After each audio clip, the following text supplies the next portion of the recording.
Hirudegarn, mono blue. You guys asked for it. Here it is. This is the deck, or a slightly updated version of the deck that I was playing in that last gameplay video. I've been playing this kind of Gogeta mono blue Hirudegarn deck for probably the last month or so. I'd say it's a pretty good deck. I don't think it's top tier competitive wise. It is a little slightly more fun. It can't necessarily handle Storm and some of the other meta decks, but at your locals it should do good, and it's a good basis to start. And we can talk about some of the changes I might make to make it a little more competitive, but you know, sometimes you just like to play good cards. So we're playing Hirudegarn, of course. He's probably the best leader in the game. He's blue. He draws a ton. You get that discard, draw 2 at the beginning with battle cards on his backside. If you have 4 energy, it's going to put a card on the top of their deck, which is pretty sick, and you'll see how that synergizes with the rest of this deck.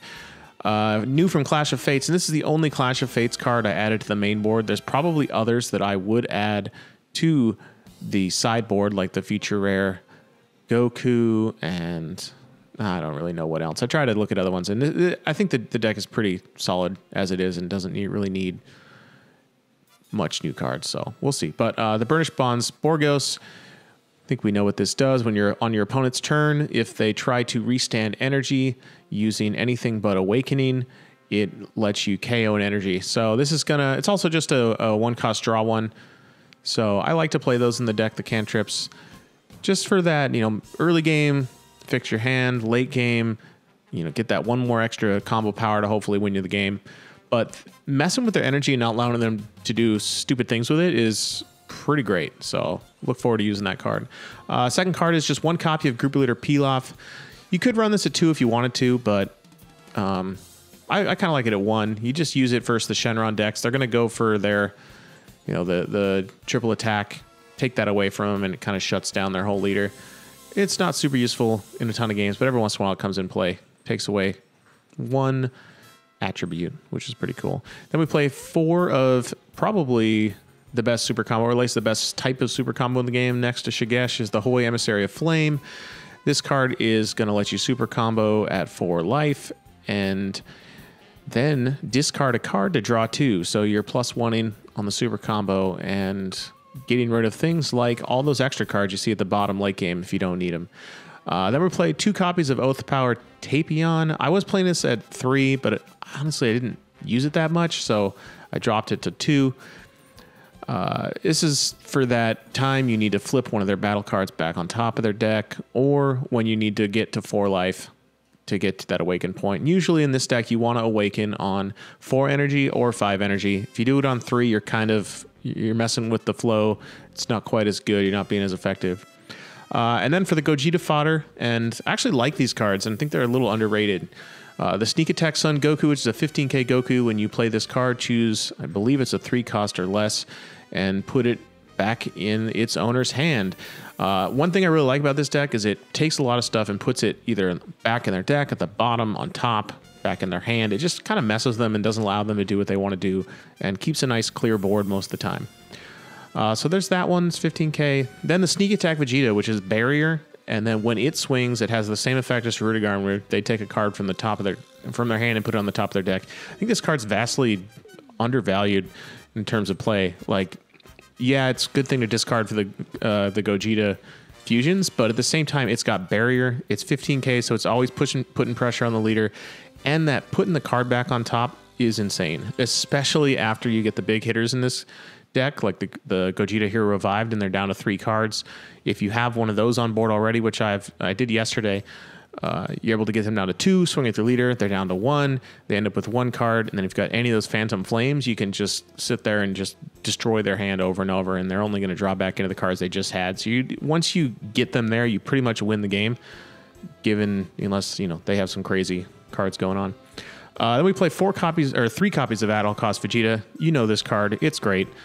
4 cost, draw 1, untap 1, and then gives it the triple strike at 5 energy, and plus 3k for every energy you have. So this is an alternative win condition. It's also, I run it at 3 and the other 20k Goku card at 2, just because I really want to play At All Cost Vegeta. He's one of the awakening powers in this deck, and he's a great KO. He's also a good card you can just play at 4 energy, untap 1, and draw.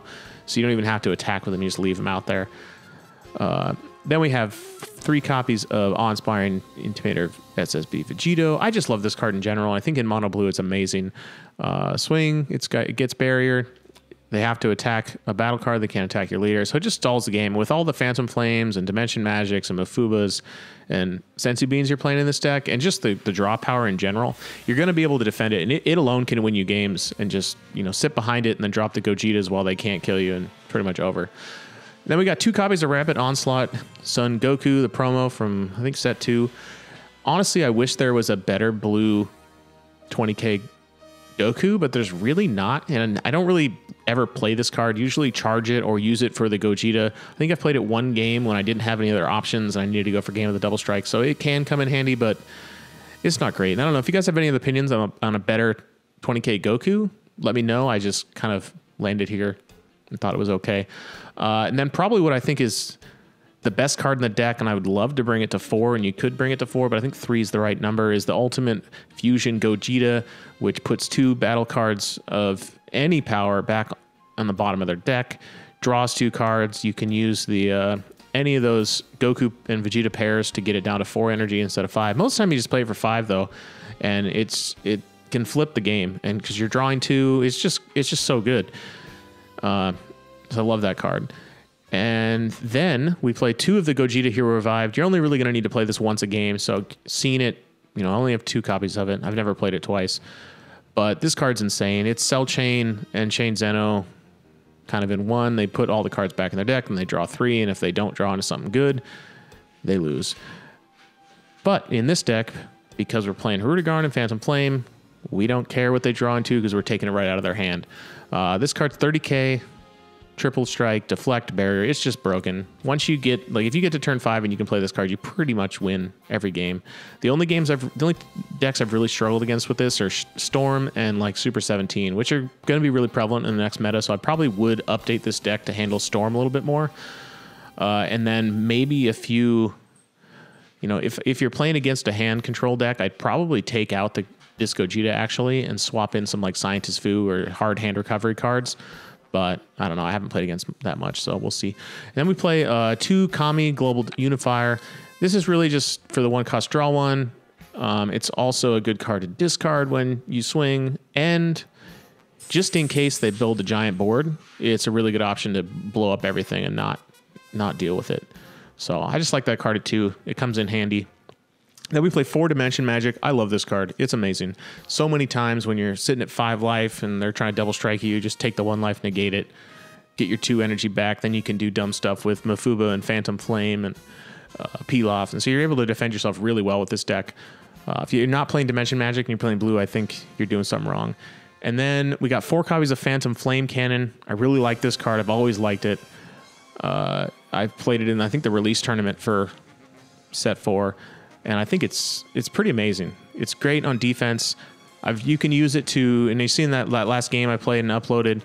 I tried to disrupt a combo deck by taking one of their pieces out of their hand. Hopefully you can grab the right one. It kind of introduces this randomness into the game for 1 energy and an extra 10k on both offense and defense that can really win the game. And the biggest part of it is, of course, after you drop that 7-drop Gogeta or when they have low hand size, you use your sneak attacks, your Hirudegarn and your Phantom Flames to steal their whole hand and seal the game. Then, of course, we play 4 copies of Sensu Bean. You know, it's probably the best card in the game. Get your copies before that card just skyrockets. Hopefully they reprint it someday. Maybe not. I'd like the value, but, you know, it's good.